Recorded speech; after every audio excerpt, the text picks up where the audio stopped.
The crowd had already started to thin out when the auctioneer slammed his gavel one last time. The big dogs, strong, shiny-coated, and confident, had all found homes. But in the far corner of the dusty barn, one trembling creature sat alone. His fur was patchy, ribs visible through the thin layer of skin, and his eyes, deep brown pools of fear and loneliness, followed every person who walked by, silently begging for mercy. His name, according to the tag on his rusted cage, was Rusty.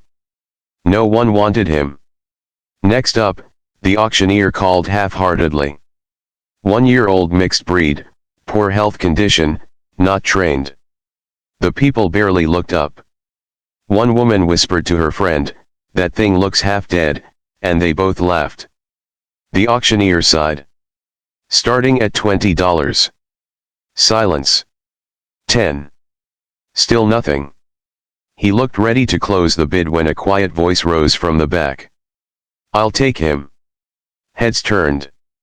Standing there was a young man, maybe in his early 20s. His jeans were worn, his hands calloused, and his eyes were soft yet steady. His name was Ethan Miller, a farmhand who earned just enough to keep food on his table. He didn't look like someone who could afford even a healthy dog, let alone one that needed care, but something in Rusty's eyes had struck a chord deep inside him. The auctioneer looked relieved. "Sold for $10 to the young man in the back." Dash.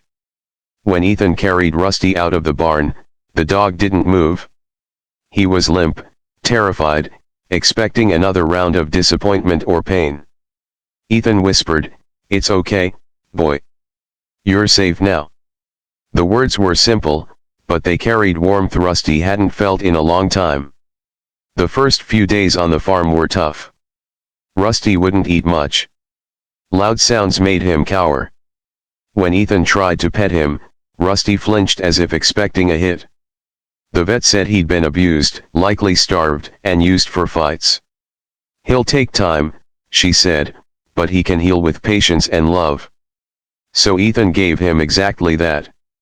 Every morning, he sat near Rusty's old blanket, talking to him softly while fixing the fence or polishing tools. He'd leave small bits of food beside Rusty but never forced him. At night, he'd sit by the barn door, humming a tune his mother used to sing before she passed away. Slowly, day by day, something began to change. Rusty began to trust again. One morning, Ethan woke up to find Rusty sitting by his bed, tail wagging faintly. It was the first sign of hope, the first crack in the wall of fear Rusty had built around his heart. Ethan smiled, tears stinging his eyes. "Good morning, buddy," he whispered. Dash. As the months passed, the bond between the two grew stronger. Rusty learned to fetch tools, chase crows away from the crops, and wait patiently for Ethan at the gate every evening. He'd follow Ethan everywhere, through fields, streams, and even to the old farmer's market in town. People who once laughed at the half-dead mud were now stunned by the transformation. Rusty's fur had grown back, shiny and golden. His eyes, once dull with despair, now sparkled with life and loyalty. But life wasn't easy for Ethan. The farm had been struggling ever since his father's death. Debts were piling up, and the bank threatened to take their land. He worked long hours, often skipping meals just to feed Rusty properly. Some nights, he sat on the porch, staring into the dark horizon, wondering how much longer he could hold on. One stormy night, tragedy struck. The river behind the farm overflowed, flooding the fields. Ethan rushed outside to move his livestock, but the current was too strong.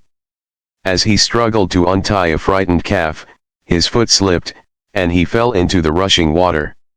The cold current dragged him under. Rusty barked madly, running along the riverbank, whining helplessly.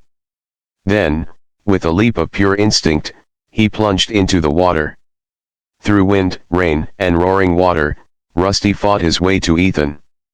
His teeth caught the sleeve of Ethan's jacket, and with all his strength, he pulled.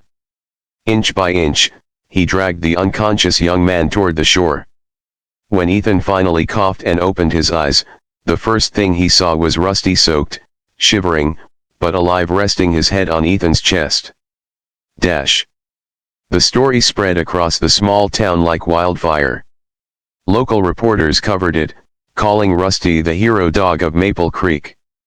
Donations started coming in to help Ethan rebuild his farm. The very people who once ignored Rusty at the auction now came forward to help, bringing food, supplies, and even offers of work. Months later, the farm bloomed again. The fields turned green, the barns were repaired, and peace returned. Rusty became somewhat of a local legend. Children would come just to pet him and hear his story. But for Ethan, the real miracle wasn't the fame or money. It was the love that a broken dog had brought into his broken life. One evening, as the sun dipped behind the hills, Ethan sat on the porch with Rusty at his feet. "You know," he said softly, "I thought I saved you that day at the auction. But maybe, it was you who saved me." Rusty looked up, tail wagging gently, as if he understood every word. Dash. In a world that often turns away from the broken, Ethan and Rusty proved one thing: love, even when given to the forgotten, can rebuild lives. No creature is ever truly worthless when given a second chance. Dash. Would you like me to create YouTube tags, hashtags, and a video description for this story next?